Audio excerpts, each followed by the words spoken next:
15 years ago, the Supreme Court handed down its decision in what many have called the Brown versus Board of Education of the disability rights movement. The landmark Olmstead decision determined that individuals with disabilities have a right under the law to receive services in the most integrated setting appropriate. Anything less deprives them of the opportunity to participate fully in their communities and to make their own choices about how to live their lives. Today, as we reflect on how far we've come, let's also rededicate ourselves to the fight to make Olmstead's promise a reality for everyone. I wonder how I can get out of an institute because I felt like I was doing time for a crime I never committed. You don't make decisions. You don't choose. You have no say. You just do as they tell you to do.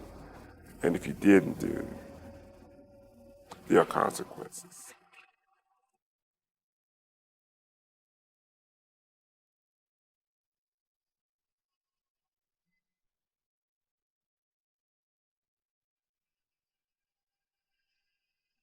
Through the end of the 20th century in the United States, individuals with disabilities were often kept hidden from the mainstream of society, confined against their will in large state-run institutions. In the 1970s, there were hundreds of thousands of individuals with disabilities being held in institutions, including those whose names are now infamous: Willowbrook, Pennhurst, Rosewood, and the State Lunatic Hospital at Danvers. Some of these institutions housed thousands of individuals with disabilities in deplorable conditions. Senator Robert Kennedy toured one such institution, Willowbrook, in 1965, and saw the residents of the overcrowded facility, quote, living in filth and dirt, their clothing in rags, in rooms less comfortable and cheerful than the cages in which we put animals in a zoo. By the 1990s, the number of individuals in institutions had decreased significantly, but like Ricardo, tens of thousands remained. Well, I am a former resident of an institution. That's where I spent my adult life. My childhood, my teenage days, we had good, we had bad stuff. You had great nights, you had some bad nights, but those days were days that we were always hoping that somebody will come and change those days. Melissa Taylor spent approximately 2 years living in a nursing home. She now lives independently in her own apartment. You know what the nursing home can easily do to a person? They can take away your fight.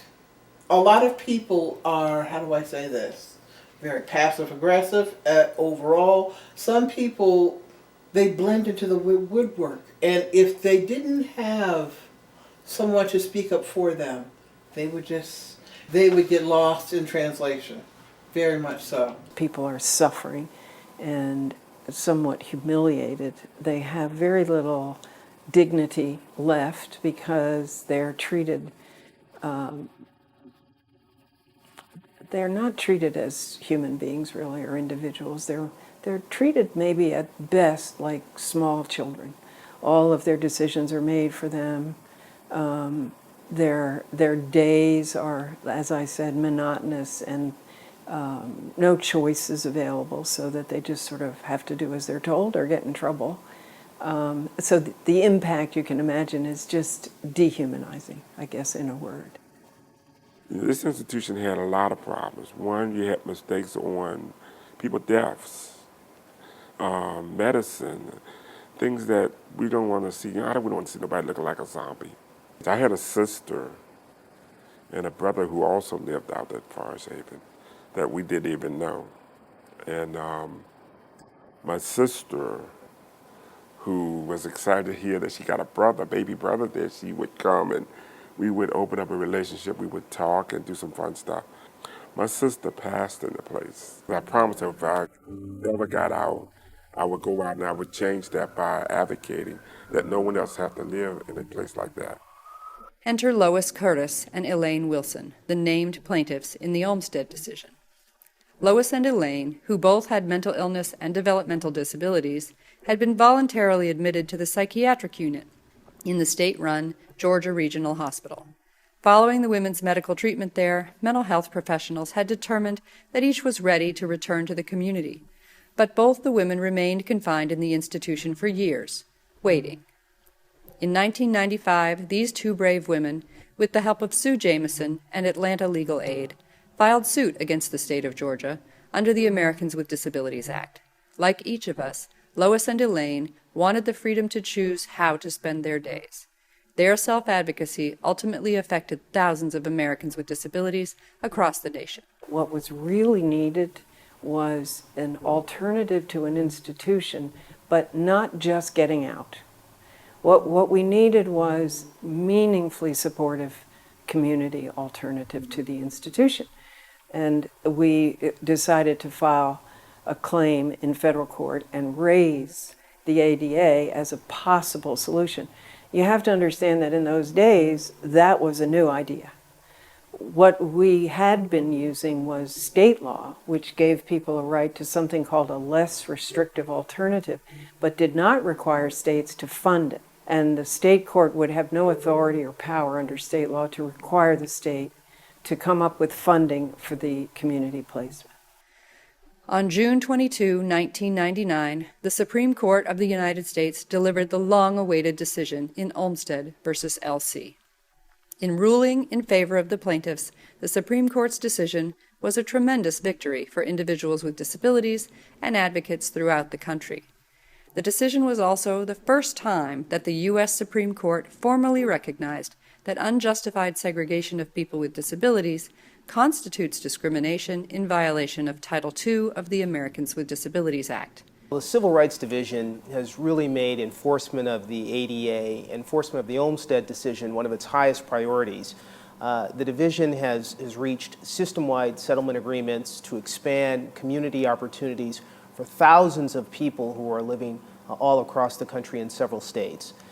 We filed briefs in private litigation when questions arise regarding the ADA's legal requirements. We brought suit in court against non-compliant states and other public entities. And we've developed guidance documents and a website on Olmstead enforcement to help people better understand their rights and to help public entities understand and implement their obligations. The Supreme Court explained that unwarranted confinement in an institution severely diminishes everyday life activities of individuals, including family relations, social contacts, work options, economic independence, educational advancement, and cultural enrichment. Today, individuals with disabilities live, work, and participate in their communities. My wife and I are both former residents of this institution called Forest Haven, and we heard that they were going to close this institution. We all were excited about getting out and moving into a community where we can really find that real love. But getting out for me and working at a library and getting a check that I can say now is mine, I don't have to turn it in anymore. They helped me put something in a bank where I can now budget my money, check on my, and that's what I always wanted, to be able to have control of my money. Because my goal was to not just stay in a group home, but move into an apartment. And then after apartment, who knows what can happen. I got married. And I had a wonderful wife who proposed to me. And she thought I was a prince. No, I was kidding. The next surprise was we had a child. And having a child for disability is really unheard of. Not a lot of people were supportive with that, but if she would have had a child in an institution, the child would have been adopted. There are very few places where you can raise your child there, but not us. I know that's not going to happen. And we had a beautiful 2-pound, 11-ounce baby boy. And I'll never forget my wife asking the doctor. She said, "Does the baby have his feet? Does she have his hands?" She was just so proud and overwhelmed of that. And the doctor said, "Yes." So when all the lights are out and everyone is gone, she asked the doctor, she said, "Doctor, will my baby love me?" "Yes." "No, doctor, will my baby really love me?" And that was something to think about. We had support. And they gave us tips on how we can raise them and where we were at. Took a lot of work. I did it. And today Ricky is now, he's graduated from high school. He's now married. And he has his family. You know, unnecessary institutionalization can happen to all types of people with all types of disabilities at all ages and in many different types of settings. It's why the division has worked to protect adults and children with a variety of disabilities in a whole range of contexts. Justin's 28 years old. He's a shaken baby survivor. When he was in the hospital, the doctors suggested that we put him in a home, in an institution, and I flat out refused. I said no. And they told us all the things that he would never do, and the majority of them he has done. I just feel that if he'd have been put in an institution, he wouldn't be here now. You know, I just don't think he would last in that environment. It's really been a blessing. He's made so many friends, people that actually come to on the days he works to see Justin. It's neat seeing him out here. I do a lot of work with Special Olympics, and I think it's great to see kids that just want to be part of society and contribute, to be given the opportunity. Well, working with Justin has been a treat. I've been with Justin for over 6 years now. He's been part of our family. He's been a great inspiration to us. You know, he has a lot of people come in just to see him. It's a kind of a bright spot of my day. I get to see him come in, and I know he's going to be here to greet all of our customers, talk to everybody. And he's helped motivate me in my own personal life with my family. To imagine him being in a home or an institution where he didn't have the one-on-one with people, where he couldn't do his favorite things like go get in his van and go for a ride when he wanted to, in the front seat, and play the radio going down the road. He likes going to Disney World. There's things that he would never get to do in a different situation. Like Justin, Stefan Young-Chavez benefits from Olmstead because he has never had to face the four walls of an institution. Stefan's medical needs are even more significant than Justin's. He is nonverbal and has Angelman syndrome, cerebral palsy, epilepsy, neuromuscular scoliosis, and is fed through a tube. Stefan participates fully in his community, including going to church, riding his bike on his street, testifying at the legislature, and eating at his favorite restaurant where everybody knows his name. Being in the community as opposed to residing in an institution or a training center is very significant for myself and for Stefan. It not only ensures that Stefan is a part of his community, that he has a life that is similar to anyone else without a disability, it ensures that he has the opportunity to have quality of life. And I just honestly and firmly believe that if Stefan were to reside in an institution or in a training center, the level of care, the level of commitment, the level of love that he receives at home, it's unparalleled. He would very well possibly not only be a birth certificate with a number, then I think that he would also be a death certificate number right now. The leadership of this department is very, very proud of the Civil Rights Division's enforcement of the ADA. But we know there's a lot of work that is yet to be done. The department is committed to tearing down the remaining barriers that isolate and segregate people with disabilities. And to do that, we're going to continue to work with advocates, including individuals with disabilities who are themselves great advocates on this issue. We're going to continue to work with them around the country to realize the promise of Olmstead so that all of us can fully participate in and contribute to our communities. Then I realized there's a chapter 2. Just because I am sitting in a wheelchair didn't mean that, I needed to lay down and die. Instead, I become an advocate for the disabled. I now have a voice. I can choose. I can make decisions. Where living in an institution, I can do that. I didn't have a voice. I didn't make decisions.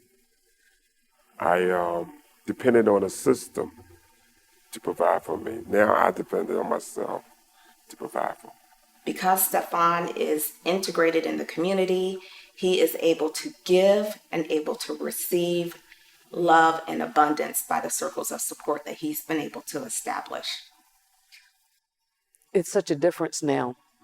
And I think that the more these people are put in the general public, out with everybody else, the better it is for all of them, because there's so many of them that have so much potential to do more. When you think about Olmstead, you now begin to understand what segregation means when it comes to people with disabilities. I, for one, and I think many people before Olmstead were really not thinking in those terms. We were thinking in terms of mistreatment and abuse, and the Olmstead decision sort of wakes us up as a society to the reality of segregation. And to be free from segregation is a civil right. As a result of the Department of Justice's Olmstead efforts between 2009 and 2014, over 46,000 people with disabilities will be able to receive the services and supports they need to live in their communities and work in real jobs for real wages. And that number is magnified by the number of family members, friends, and community members who have been positively affected by having their loved ones and neighbors remain in and return to their communities. That's why I do a lot of advocacy work as I do now in the community, to hope that no one has to live in institutions and be treated as they're animals. They're people. They're real people living real lives, just like you and I. And all they want is a chance to grow.